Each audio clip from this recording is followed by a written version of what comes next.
From Toronto studios, this is the Muslim News on Muslim Network TV. Assalamu alaikum, I'm Saamiyah Syed. Our top story tonight.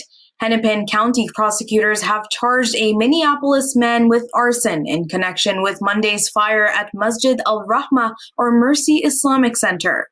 Court records show Jackie Little was identified in surveillance footage showing him entering the mosque carrying a bag with a gas can inside.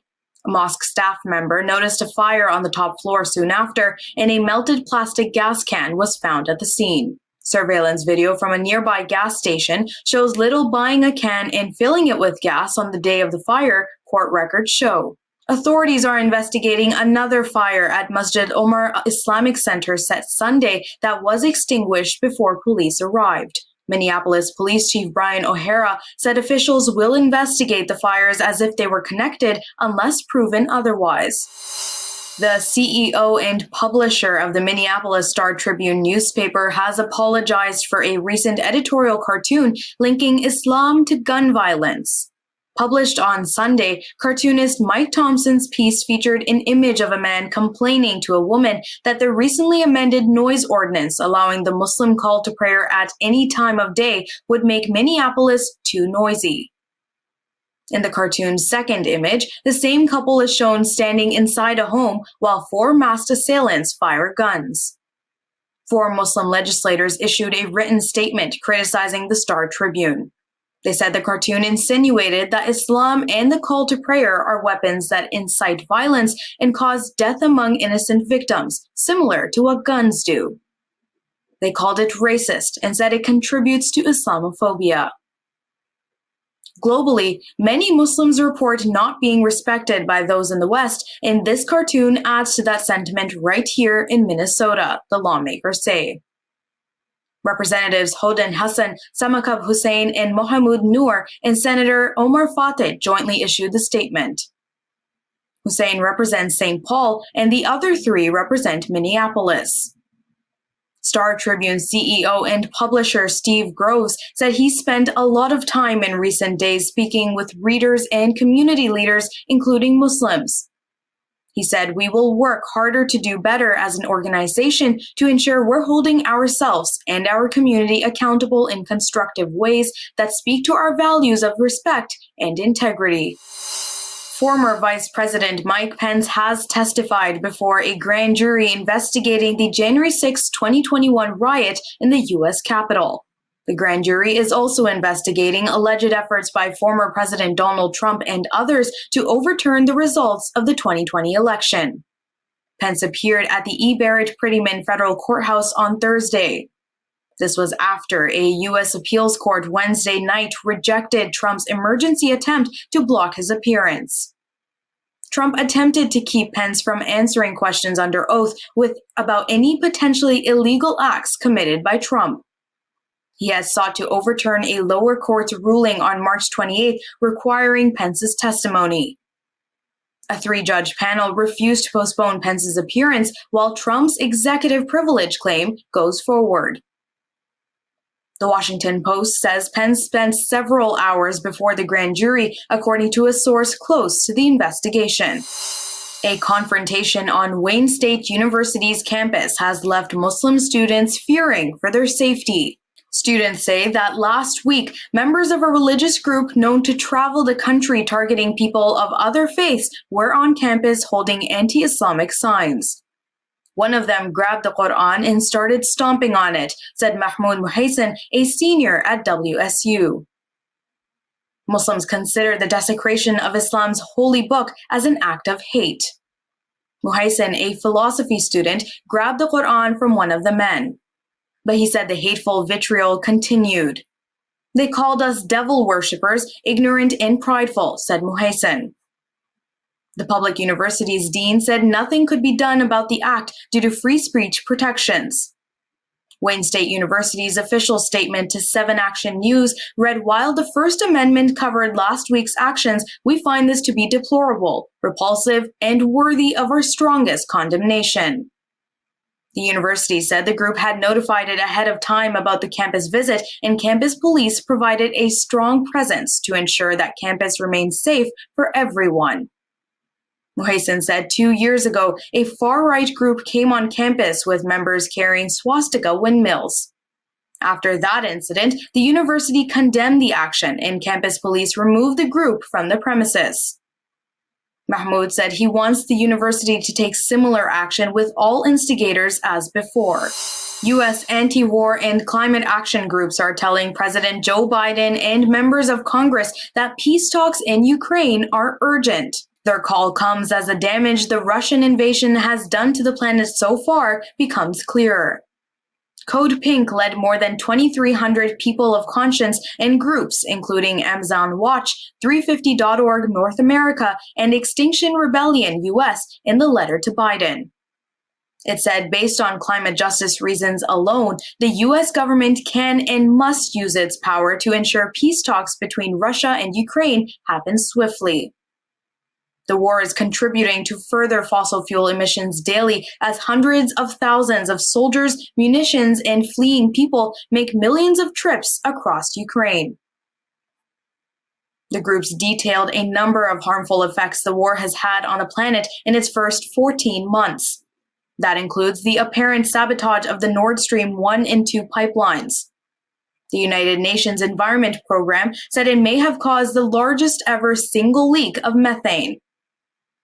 This potent greenhouse gas can trap 87 times more heat than carbon dioxide in the first 2 decades in the atmosphere. At a weekend school in Virginia, language classes serve a dual purpose for young Uyghurs. They help with cultural preservation and access to vocabulary to discuss the plight of Uyghur relatives in China. Classes at the Anna Care and Education Center strive to be non-political, said Irade Kashgari, who co-founded the school with her mother, Suraya. But in recent times, older students who want to discuss current affairs also can safely discuss what's happening and how they're impacted. The school teaches Uyghur language, history, and culture on Sundays and is among a network of U.S. groups connecting the diaspora. Many Uyghurs in America migrated or fled from the northwestern Xinjiang region in China, which some refer to as East Turkistan. For Uyghur transplants, it has become increasingly tough to maintain ties with their homeland as China tightens its grip in the area. Beijing has been involved in widespread human rights abuses in the region and detaining more than 1 million Uyghurs and other Muslim minorities in re-education camps. Chinese authorities have denied these allegations. For transplants, it has become increasingly tough to maintain ties with their homeland as China tightens its grip on the area. Beijing has been involved in widespread human rights abuses in the region and detaining more than 1 million Uyghurs and other Muslim minorities in re-education camps. Chinese authorities have denied those allegations. A story on how to lower the risk of heart failure or stroke comes with details after the break, so stay tuned and we will be right back.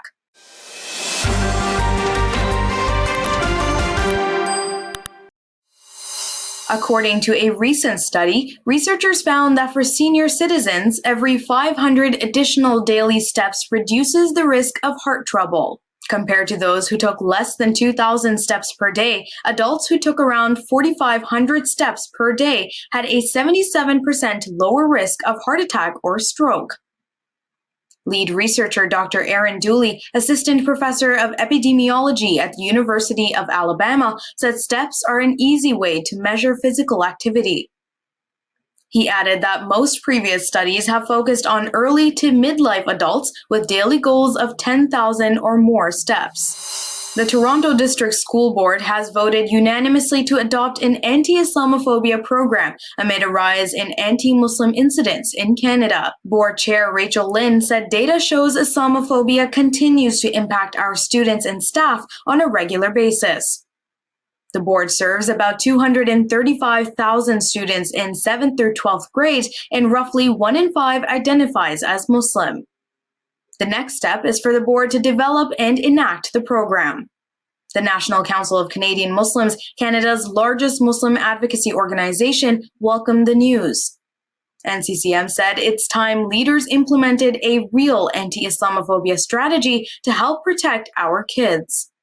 Muslim students should not have to worry about their safety and survival in our classrooms and schools, the group added. The Toronto board is the second to adopt a strategy to fight Islamophobia.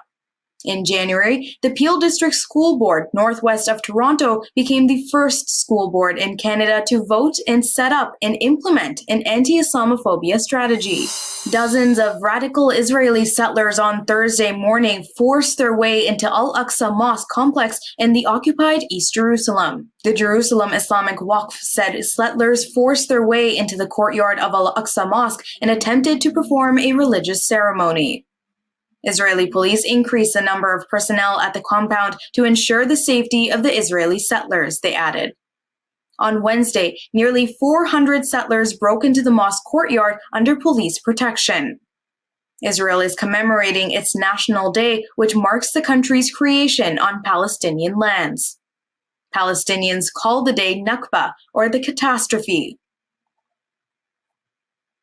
Tension has mounted across the Palestinian territories since earlier this month when Israeli forces stormed the Al-Aqsa complex and forcibly removed worshippers. For Muslims, Al-Aqsa represents Islam's third holiest site. Jews call the area the Temple Mount, recognizing it as the site of two ancient Jewish temples. Muslims around Al-Aqsa continue to resist the Israeli apartheid trying to force them out of Al-Aqsa. This elderly person has brought in his own chair. Dressed in traditional Arab attire, he is sitting calmly. He does not want to leave his own mosque in his own neighborhood. This Palestinian reclining on his prayer rug, using his shoes as a pillow next to the Quran, refuses to leave the mosque courtyard. This brother is even more defying. This brother is simply relaxing. Nothing can move him. These sisters' Quran recitation cannot be postponed since it is their mosque. They are fearful of none except Allah. And these brothers are reciting Quran until they are lifted by Israeli soldiers.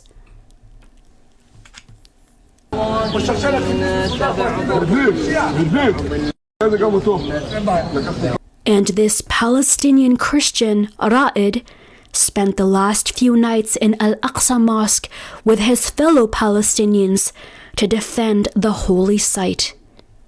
This is Ramadan, alhamdulillah.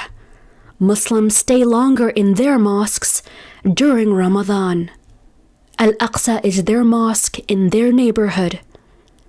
Palestinians did not come from just anywhere.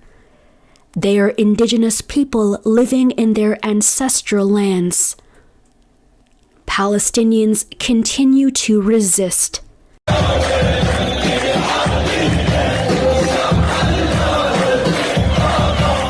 This is Salaha Farouk from Toronto Studios for Muslim Network TV. India has overtaken China as the world's most populous country, according to the United Nations population estimates. India now has a population of over 1.4 billion, surpassing China for the first time. China's population decline follows decades of strict laws to bring the country's booming birth rate under control, including the introduction of a one-child policy in the 1980s. Meanwhile, India continues to struggle with high youth unemployment. Less than 50% of working-age Indians are employed. The figure for women is even lower, with just 20% of women participating in the labor market, compared to 60% in China. Muslims were the target of 93% of religious-based discrimination in 2022 in the Netherlands, compared to 67% in the previous year. That is according to a new report that cites data from the police on discrimination based on religion. But it also found that most discrimination cases in the country were based on ethnicity last year. The report noted 43% of the complaints to the police and 49% of complaints to the discrimination complaint services were based on ethnicity. These were mostly experienced in professional settings and public services. The report noted that discrimination complaints made to the police and the children's ombudsperson in the country had increased compared to 2021. The number of complaints received by the police in the Netherlands increased to over 6,000 in 2022, 2% more than 2021. A new Central University Library of Mali, serving higher education institutions across the country, will house thousands of ancient Islamic texts. That includes some texts removed from Timbuktu in 2013 to save them from destruction at the hands of extremists. They torched 2 libraries in the Malian desert city, but few texts were damaged. Now, many will be transferred to the new library, to be opened in August 2024 in the capital Bamako. The $15 million building will include temperature control technology, preserving much of Mali's written heritage with security systems. Bamako is firmly under the control of the Mali military. An insurgency still rages in Mali, with militants controlling much of northern Mali's desert regions, although not Timbuktu, which for centuries was a center of cultural and religious learning. Once completed, the library will be run by the government and will be a resource for all 12 of Mali's universities and higher education colleges. That's all from our Toronto studios tonight. Thank you for tuning in. You can subscribe to our YouTube channel and hit the bell icon for the latest updates. For more content, keep watching Muslim Network TV or visit muslimnetwork.tv. Assalamu alaikum and good night.